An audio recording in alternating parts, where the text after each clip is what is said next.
Assalamualaikum warahmatullahi wabarakatuh. Halo teman-teman, jumpa lagi dengan Om Tres DMKM. Teman-teman, pentas Pasdakbar semalam tanggal 17 Mei 2025 di PG Lestari, Patian Rowo, Kabupaten Nganjuk,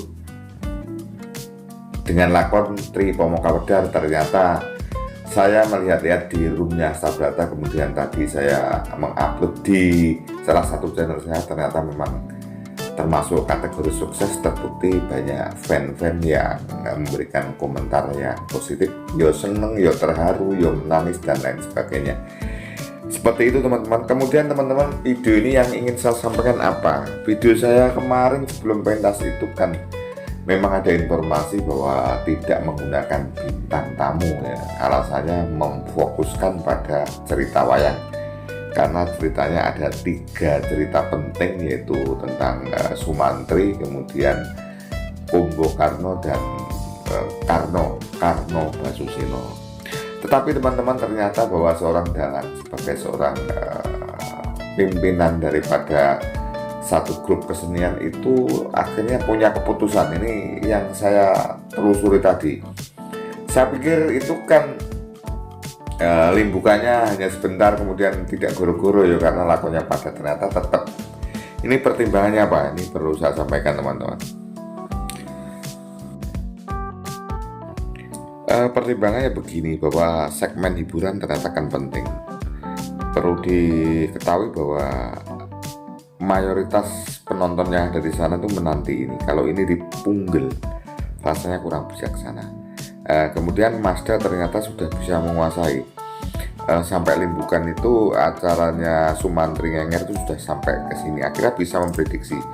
Makanya akhirnya limbuan dipanjangkan seperti biasa teman-teman, biar penonton tidak kecewa. Karena tidak semua penonton itu paham betul tentang cerita wayang. Yang paham tentunya kan ya penggemar wayang yang tahu persis tentang wayang, kemudian yang nanggap, yang membuat yang membuat tentang lakon ya. Akhirnya tetap seperti ini teman-teman ya. Akhirnya ya alhamdulillah, saya bayangkan nanti kalau kemudian biasanya kan limbuan itu dinanti orang, kemudian hanya sebentar terus langsung wayangan lagi, seperti apa ternyata ini teman-teman ya. Seperti itu keputusan Mazda ya. Kemudian teman-teman, kemarin kan memang ada informasi tidak menggunakan bintang tamu ya. Menurut saya teman-teman, ini komposisi sinden seperti ini ya sudah bagus semua, tidak perlu bintang tamu. Apalagi ternyata kan ada Mbak Raras ya. Ada Mbak Raras itu kan ya pemeriah, karena memang datangnya kan didatangkan. Ternyata teman-teman begini ya, kenapa sih Mbak Raras kok tidak dikatakan sebagai bintang tamu? Ternyata tidak semua sinden itu mau dikatakan sebagai bintang tamu, atau mungkin belum waktunya. Karena ada yang beranggapan bahwa bintang tamu itu bukan sesuatu yang gampang, karena orang yang menjadi bintang tamu itu menurut sinden-sinden tertentu itu mempunyai tanggung jawab. Saya harus punya banyak kelebihan yang dibandingkan yang lainnya. Kemudian yang kedua, biar tidak ada jarak dengan sinden. Ini Mbak Raras ini kan putranya Dalang ya. Kalau disebut ditulis sebagai bintang tamu kan juga memenuhi syarat kan. Memang ya orangnya ya cantik, kemudian nyanyinya bagus, bahasa tubuhnya bagus, jogetnya bagus, public speakingnya juga bagus, kemudian dagel juga bagus, komunikasi juga bagus kan. Itu teman-teman, sebagai bintang tamu itu selain tentunya nyanyi, nari ya, harus bisa ngelucu, harus bisa melawak ya, harus bisa kemudian komunikasi, bisa menghidupkan suasana. Seperti ini Mbak Raras ini sangat memenuhi syarat, tapi tidak tahu kok tidak mau belum mau apa gimana ya. Dan pengen datang seperti sinden-sinden biasa, datang awal, pulang sampai akhir. Kalau jadi bintang tamu kan enak, datang limbuan nanti selesai pulang, bayarannya sudah berlipat-lipat. Tentunya seniman itu punya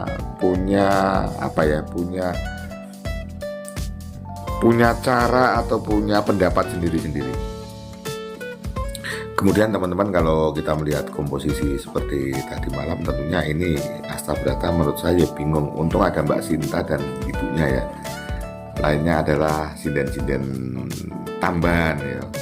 tambal sulam gitu loh. Itu tidak mudah teman-teman. Jadi grup kesenian tuh yang sulit ya seperti ini.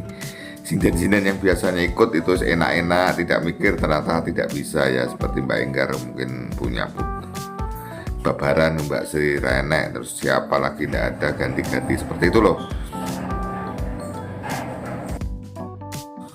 Tapi kalau performa seperti ini dilanjutkan saya kira bagus ya, secara visualnya juga menarik teman-teman. Hanya mungkin kan yang jelas kan karena bukan sinden biasanya masih harus bawa buku data itu sebagainya, itu seperti itu sesuatu yang biasa.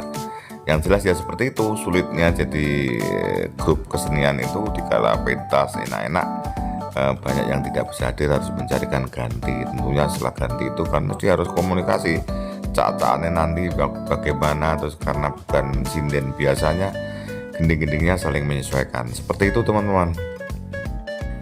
Akhirnya teman-teman pagelaran tanggal 17 tentu Idul Adha pada abad salam, cerita wayangnya kecekel dan ternyata segmen hiburannya juga kecekel. Akhirnya tetap waktu terbagi dengan bagus seperti biasanya ya.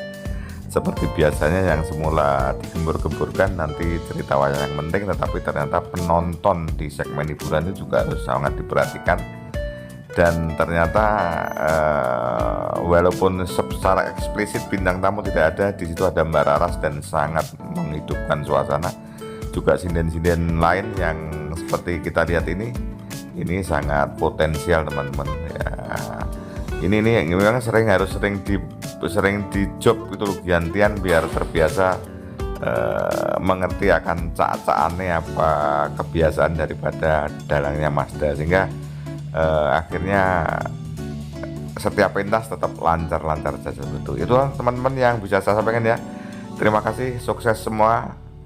Akhirnya wassalamualaikum warahmatullahi wabarakatuh. Sampai jumpa di video saya berikutnya.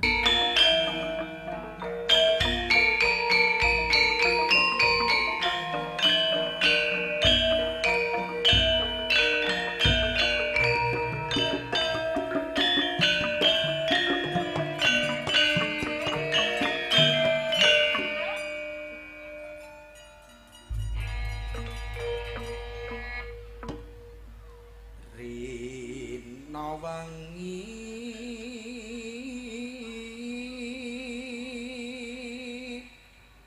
aku tansah ayu